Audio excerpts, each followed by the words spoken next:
Hey folks, so for the second video in our Anatomy of Creation Myth series is going to be all about creation from chaos myths. So creation from chaos myths, the potential for creation already exists in some form of material that is eternal to the universe, and the supreme deity creator exists eternally. The act of creation comes through the creator using what is already abundant to form the universe.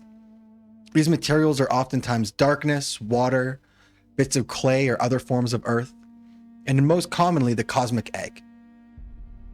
So the most popular source of creation of the world, the cosmos, and of humans in the creation from chaos myths is this cosmic egg, which is the most popular image of chaos. The Dayak people of Borneo have a creation myth of two birds floating on the primordial waters, and they produce two giant eggs that became the heavens and the earth. A Balto-Finnic myth exists, where the cosmic egg explodes, its yolk becoming the earth, whites the waters, and the shell pieces of the sky and the celestial bodies. In the east, we have the Chinese Pangu hatching from a yin-yang egg to separate the heavens and the earth, or the Hindu Brahmanda, from which the Brahma emerges. In both cases, the egg represents the potential in the world of chaos. Regardless of the presence of a cosmic egg, there is a conflict between order and chaos. Order is good, disorder or chaos being evil. The Babylonian hero god Marduk must defeat the old chaotic waters represented by the female Tiamat. A Gnostic creation story reveals a cosmic struggle between good and evil, light and darkness. The South American Guarani believe that evil existed in a good from the beginning. The Malagasy of Madagascar say that the creator became jealous of Mother Earth because all of the people loved and worshipped her rather than him. There is oftentimes a war between good and evil early in the creation process. An example of this could be in the Bible. There was a war between angels, for example. It should be mentioned that there sometimes can be a fine line between ex nihilo, or creation from nothing, myths, as we discussed in the last video, and creation from chaos.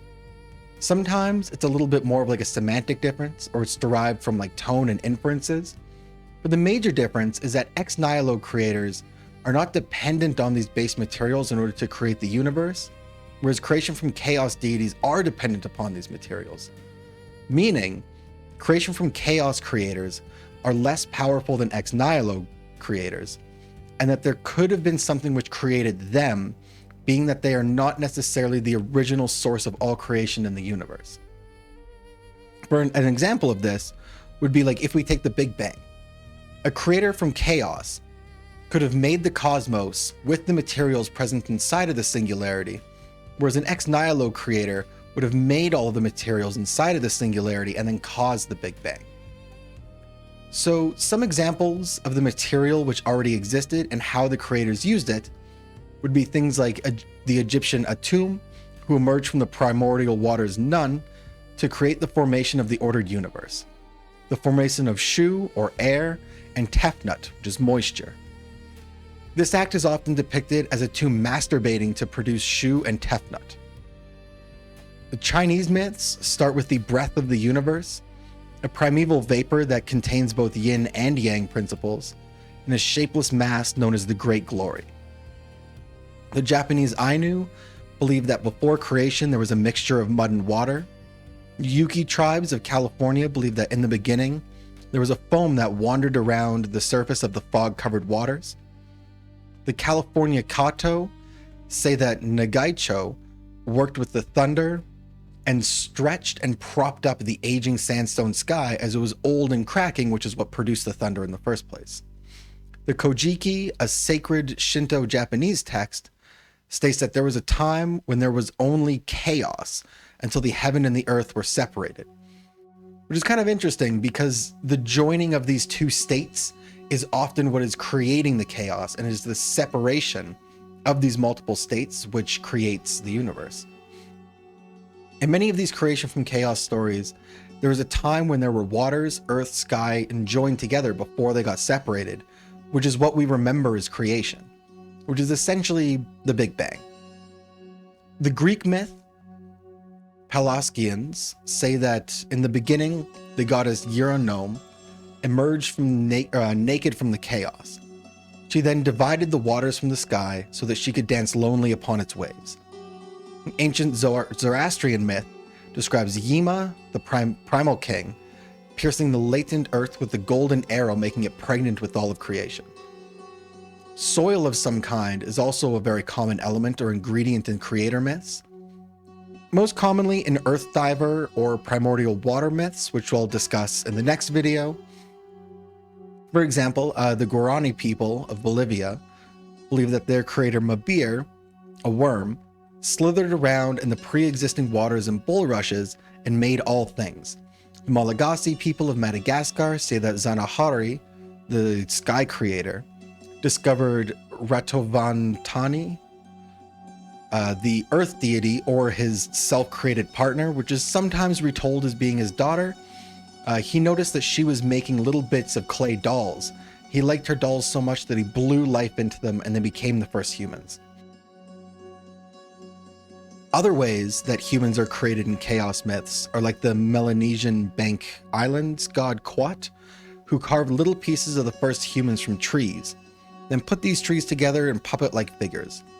The Ainu creator made them out of earth and sticks. The Guarani creator Mabir simply became human.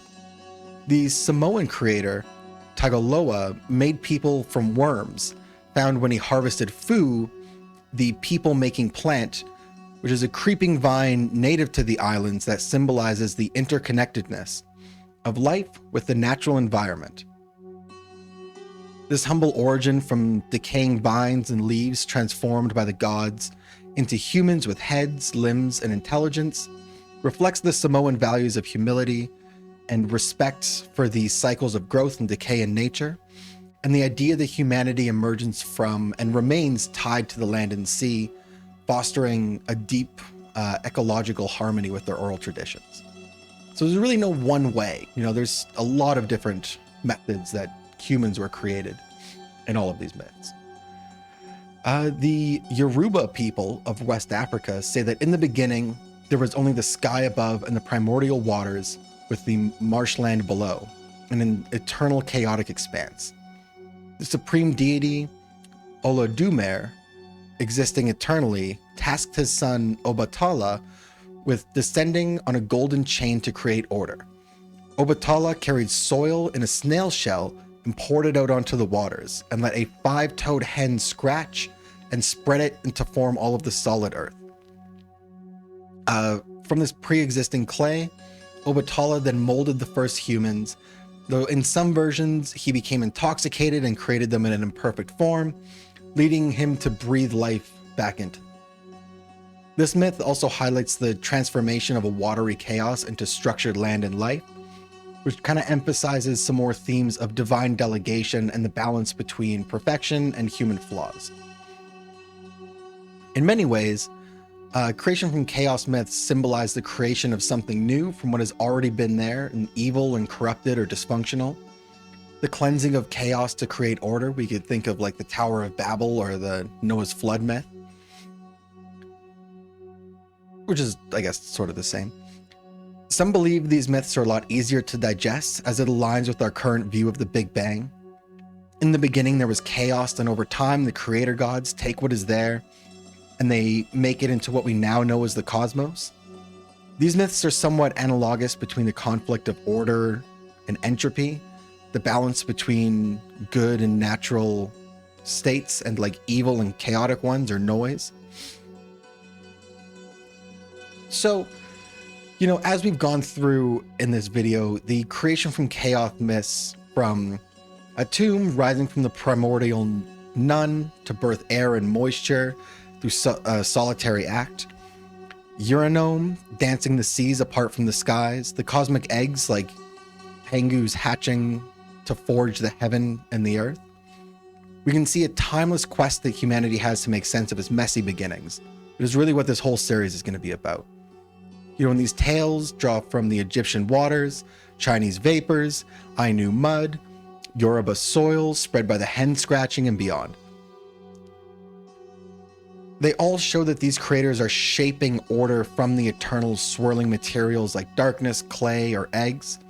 often through vivid methods like carving humans from trees or breathing life into dolls.